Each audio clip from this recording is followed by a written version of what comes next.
pues sabemos como que Hacienda tiene las mayores herramientas para traquear a las personas. La realidad es que al ciudadano común es muy difícil de traquearlo. Paraguay, ¿qué opinas de residir allí? Sobre el papel está espectacular. Había posibilidad de que en el futuro tuviésemos que tributar por nacionalidad. Esto a mí me voló la cabeza, sería un atentado contra la libertad individual. El dividendo que te reparten normalmente le aplican una retención en origen. Esta retención es del 5, del 15 o del 30. Que te coman un 30% de profit, pues duele. Si trabaja en remoto, que lo estoy dando por hecho, que se mude a cualquier país que tenga una exención sobre los rendimientos de fuente extranjera. Bueno, Alex, tenemos un montón de preguntas súper interesantes de nuestra comunidad de fiscal. Todos los que nos habéis hecho una pregunta en la caja que pusimos en historias hace un tiempo. Hay que decir que no las has visto, que no sabes nada. Yo vengo a ver qué pasa. Vamos a ver, si hay alguna que por lo que sea no quieres responder, pues la respondes. Es mi idea. ¿Yo alguna vez me has visto achicarme? Nunca. Pues ya está. Sin miedo, papá. Adelante. Bueno, esta pregunta nos la hace kiosk.ubud. Qué mágico va a ser verte leer todos esos nombres. Va a ser buenísimo. Y nos dice... Vale. Comprar una sociedad en vez de crearla para evitar el registro y mantener el anonimato.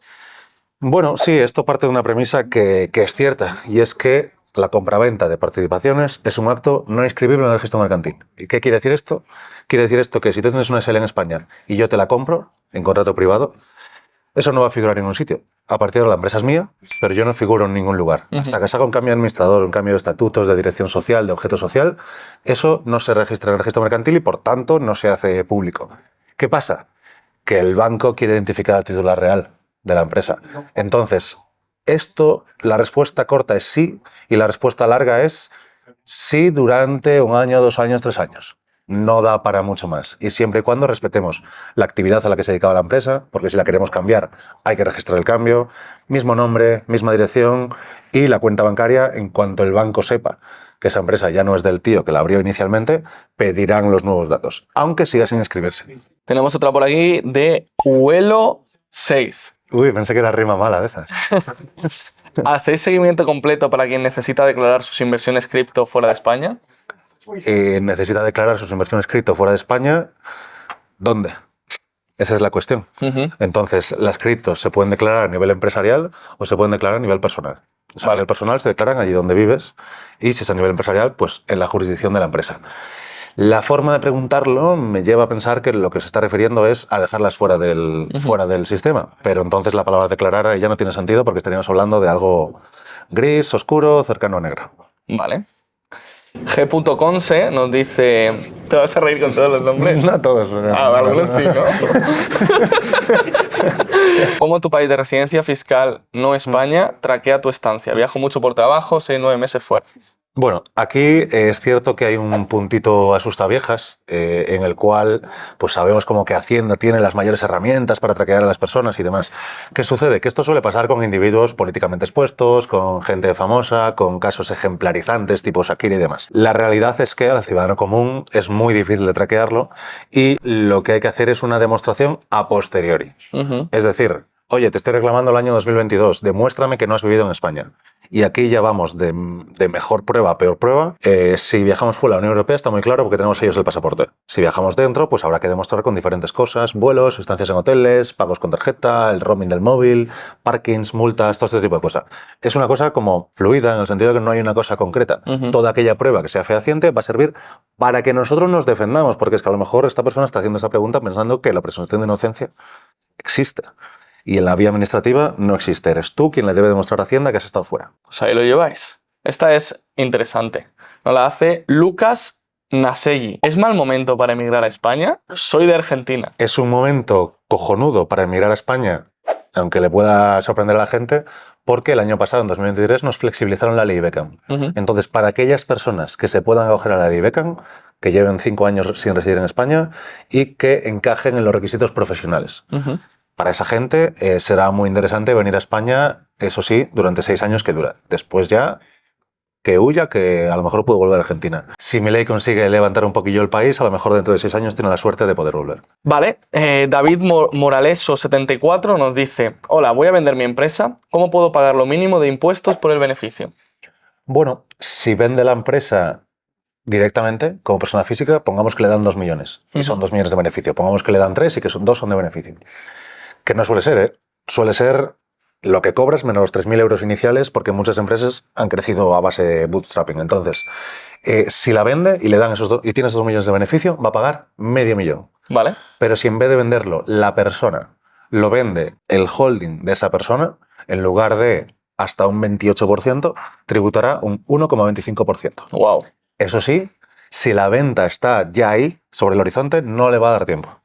¿Cuánto tiempo más o menos necesitaría? La norma habla de un año. Es decir, tenemos que tener una participación mínima de 5% y una tenencia mínima de un año. Vale. Para que aplique esta reducción. Este 1,25 que he comentado es el resultado de restar el 95% al impuesto de sociedades. De ahí sale ese 1,25. ¿Qué pasa? Que si tú ya tenías una ganancia latente, es decir, tu empresa ya valía esos millones, y la aportas a un holding, aunque pase el año y la vendas, va a venir Hacienda y te va a decir, amigo, sé que te has ajustado perfectamente a la ley, pero como tu empresa ya valía pasta, la aportaste a un holding, esperaste el año y después la vendiste, no te voy a sancionar, pero como considero que lo has hecho con una animosidad exclusivamente fiscal, te voy a dar para atrás la operación. Y donde pagaste un 1,25 me vas a pagar un 28. Por tanto, los holdings se hacen ya, independientemente de lo que vayamos a hacer en el futuro. Deben ir corriendo esos plazos. C10 de la AFU nos dice, ¿cómo mejorar la gestión de alquileres? ¿Qué vehículos existen para reducir impuestos? Bueno, a la primera pregunta casi puedes responder más tú que yo. Pero a la segunda, el tema de los alquileres, en general, el problema del real estate es que tributa por obligación real, en lugar de obligación personal. ¿Esto qué quiere decir? Que por mucho que tú te vayas a las Seychelles, el inmueble sigue tributando allí donde está situado. Yo vivo en Portugal, pero por mis inmuebles en España sigo pagando IRNR en lugar de IRPF. Entonces esto es una faena. Esto significa que la actividad ya no se puede deslocalizar. Por tanto, si no podemos reducir la facturación en lugar de máxima tributación que es España, pues solo queda la otra vía que hay para reducir los beneficios, que es tener más gastos. Y si esos gastos los generan otras empresas de mi infraestructura o de mi grupo, pues maravilloso. Que pueden estar en otros países con tributación baja, ¿no? Correcto, correcto. Y se genera ahí una pequeña asimetría, hay que ajustarse a precios de mercado y eso sería todo. Pero el servicio tiene que ser un servicio que entrega real. Aunque sea mi empresa, pero si te hago un servicio de marketing o un servicio de gestión o lo que sea. Por supuesto, que hoy en día se está falseando un montón esto. Yo no tengo un juicio moral con que alguien se salte la ley, pero cuando alguien hace una gilipollas y le va a traer problemas, se lo digo. Vale. Yorico89 nos dice, ¿a partir de qué facturación anual aconsejáis establecer la residencia fiscal fuera? Yo sé que te fuiste pelado, inmundado y prácticamente sin ningún tipo de facturación, pero para el público general, ¿qué recomendarías? Vale. Primer disclaimer, que factures mucho no quiere decir que ganes pasta. Puedes facturar 10 millones y perder dinero. Ya no es que ganes poco. O sea que hablemos siempre en términos de beneficio. ¿Cuándo te llevas para el bolsillo? Segundo, yo me fui sin nada, como bien dice, pero es cierto que yo vivía a 25 kilómetros de una frontera y no es el caso que puede hacer todo el mundo. Entonces la respuesta que yo doy aquí es, márchate cuando. Dos factores. Uno más moral y otro más económico. El económico, cuando el costo de la estructura y el ahorro fiscal que te va a producir sea mucho menor que lo que te cuesta cambiar de residencia si es que vas a gastar más, porque mucha gente se va a Latinoamérica o al sudeste asiático y aún ahorra muchísimo en ese movimiento. Pero supongamos que te quieres marchar a Chipre o a Dubái y hay que hacer una inversión. Bueno, pues cuando el ahorro fiscal tenga sentido y no te vayas a comer el ahorro fiscal con mayor gasto. Eso por un lado. Por el otro lado, desde la parte moral, siempre respondo, va en función de tu nivel de tolerancia a la persecución. A mí me molesta cada céntimo que me quitan. Por tanto, yo tengo como mucho más incentivo a marcharme. Pero la respuesta es cuando te pique. Cuando te pique, toma decisiones. Perfecto. Pues Jor.zoom nos dice, vendo productos digitales, ¿cuál es la mejor opción para mitigar impuestos? Bueno, sé que muchos estarán esperando la respuesta del LLC desde España, privada, que no sé qué, que no sé cuánto. Bueno, vale, hay fórmulas para que eso funcione y que se mantenga anónimo y privado, pero es un dinero que siempre va a estar limitado a que es B digital, en cierto modo. Entonces, para darle valor a este chico, tiene el infoproductor, la persona que hace productos, servicios digitales, es el que más fácil lo tiene, de lejos.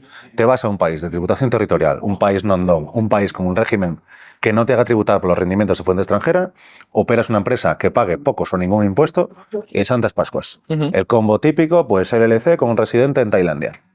Josino.gb nos dice, residencia fiscal en España, mejor país tax-wise para sociedad y cobrar salario más dividendos, todo legal.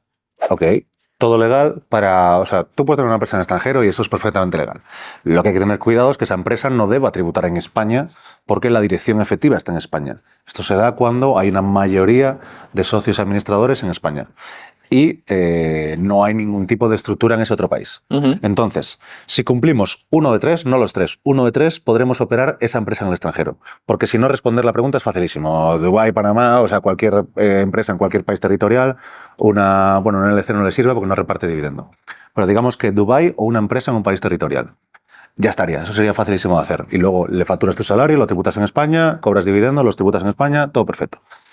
Tú has pagado lo mismo que pagarías como persona física, pero la parte de la empresa es la que te has ahorrado.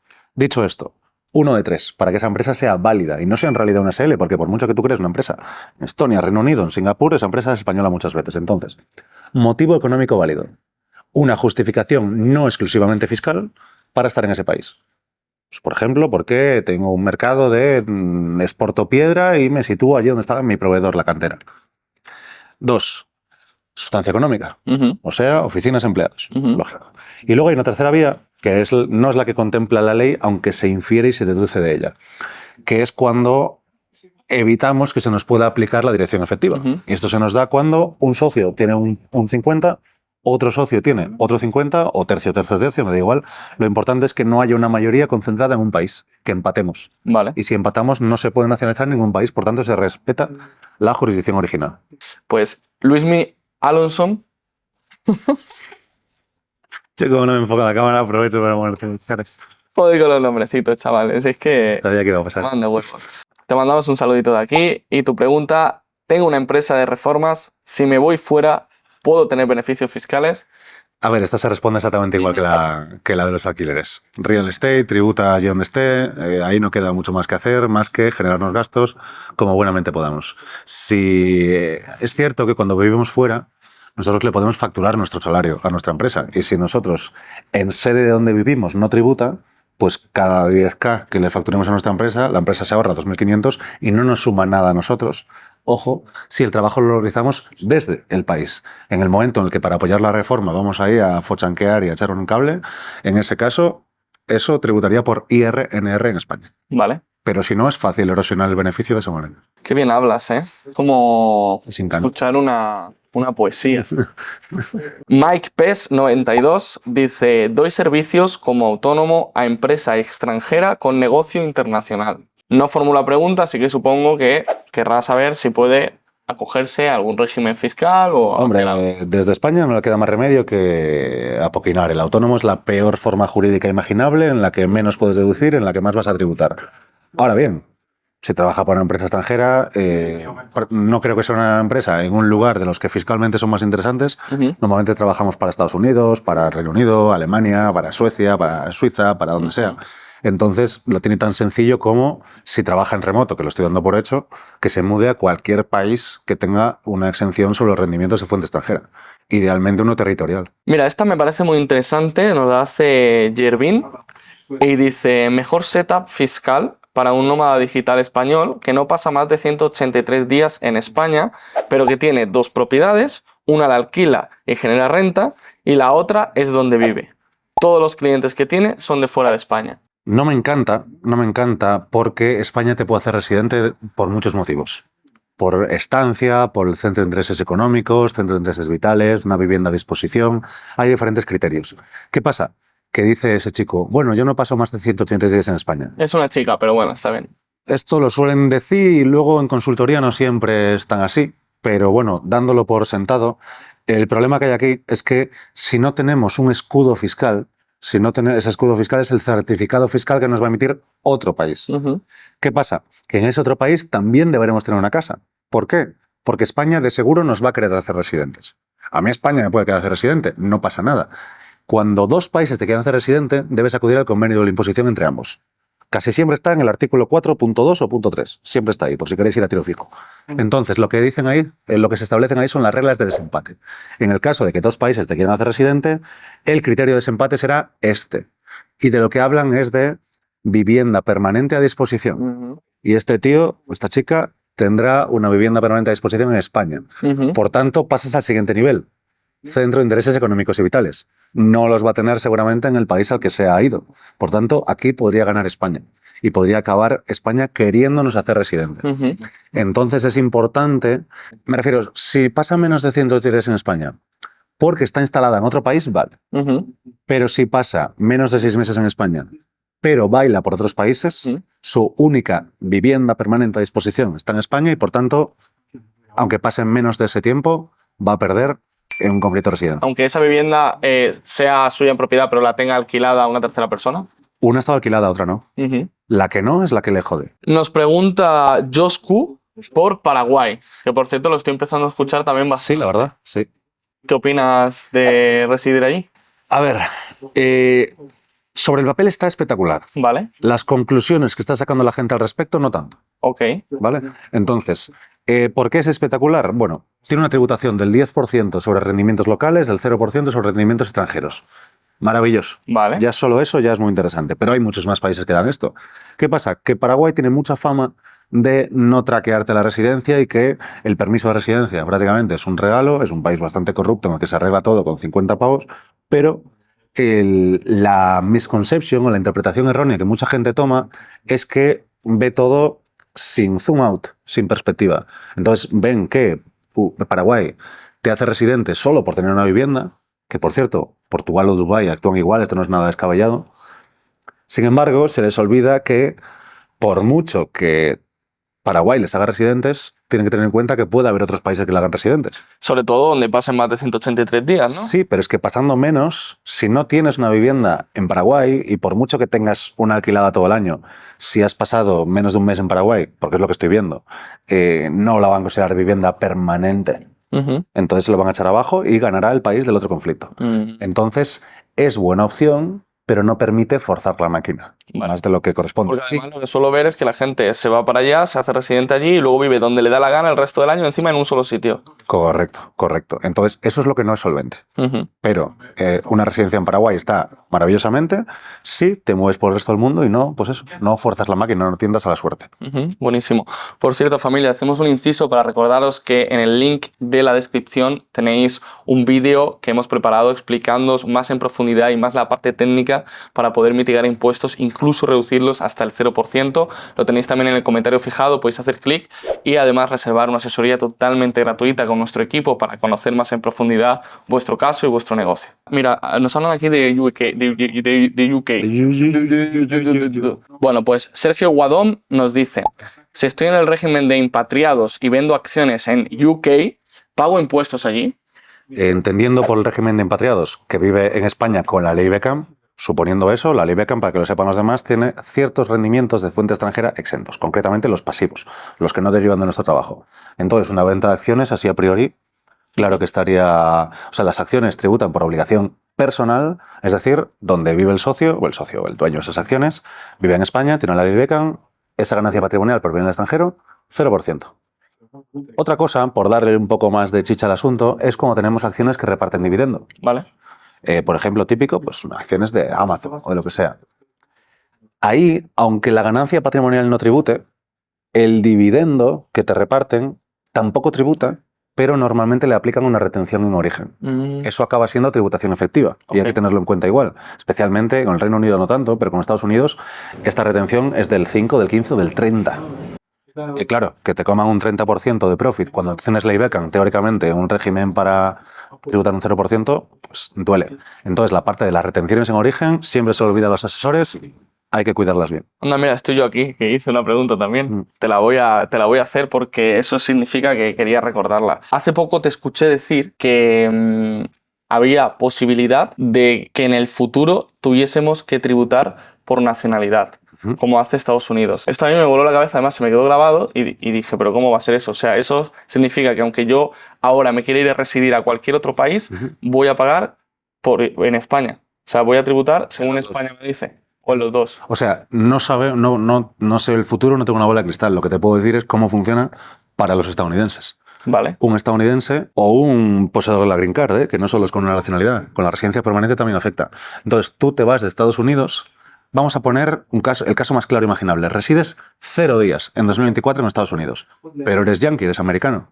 Vale, pues quitando un par de excepciones, que están muy limitadas, tú sigues tributando en Estados Unidos. ¿Qué pasa? $120.000 están exentos. El exceso de eso sí que lo tributarías. Y se combina esa primera exención de los primeros 120.000 euros, o dólares, perdón, con el tax credit, foreign tax credit, concretamente. Es decir, lo que hayas pagado en el país de origen cuenta para lo que le debías pagar a Estados Unidos. Y si has pagado menos en ese país de origen, no, en el país donde estás viviendo, si has tributado menos de lo que correspondería en Estados Unidos, te van a pedir la diferencia. ¿Y crees que podrían llegar a aplicar esto a...? Si podrán, no lo sé. Que quieren, ya te lo confirmo, porque lo han anunciado públicamente, tanto la Comisión Europea como el FMI, y ciertos contactos a los que gracias a este negocio tenemos acceso ya me han anticipado que está muy sobre la mesa. Qué pasada. Tardará en aplicarse, es un tema que legislativamente es muy complejo, muy delicado. Pero qué pasada, o sea, ¿crees que incluso pueden correr el riesgo personas que ya se han ido a residir a otros países? Yo quiero pensar que no, pero como no hemos vivido nunca este proceso, es decir, Estados Unidos lleva siendo así toda la vida. Nunca hemos visto un país pasar de tributación por residencia a tributación por nacionalidad. Hostia, pero esto ya sería un atentado contra la libertad individual y... Australia está en ello ya. Australia lo está implantando. Me parece muy loco, o sea, me siento como, lo decíamos el otro día, me siento como si fuera propiedad del Estado. Es que nosotros, o sea, ¿recordáis cuando hablábamos de a qué jurisdicciones podemos atacar, de dónde podemos coger targets? ¿Qué nacionalidad te excluye? ¿A qué tipo de cliente te dije, César, este no le podemos ayudar? No me acuerdo, la verdad. Fue en la sobremesa. Ah, Americanos. Vale. ¿Por qué a los americanos no les podemos ayudar? Porque su fiscalidad es totalmente diferente. Requieren, es decir, cuando hacemos un setup fiscal para clientes del resto del mundo, normalmente españoles que se van, mucha gente de Latinoamérica y demás, pero excluye a los americanos explícitamente porque esta gente no solo necesita una estructura fiscal optimizada, necesita también iniciar un proceso de obtención de una segunda nacionalidad para poder renunciar a la suya. Entonces esto vuelve todo mucho más complejo y mete una variable nueva, que es la nacionalidad, que está bastante más limitado y es bastante menos flexible que la residencia fiscal. Qué locura, tío. Pues nada, familia, hasta aquí el vídeo de hoy. Espero que os haya gustado. Os animo a que ¿Suscribáis? os animo a que os suscribáis. Que se suscriban, ¿no, Alex? Hombre, sí, a pesar de tu dislexia. Claro. Que Suscribiros, dejar un like, que nos ayudáis un montón. Si de verdad os gusta este contenido, nos vais a animar a que sigamos haciéndolo y a que sigamos trayendo aquí, pues... Es que lo bueno es que creo que si nos ponemos... creo que pocos contenidos hay más rentables. Totalmente. Literalmente, contenido rentable. Totalmente. Compártelo y ya sabéis, si queréis más información, link de la descripción. Nos vemos.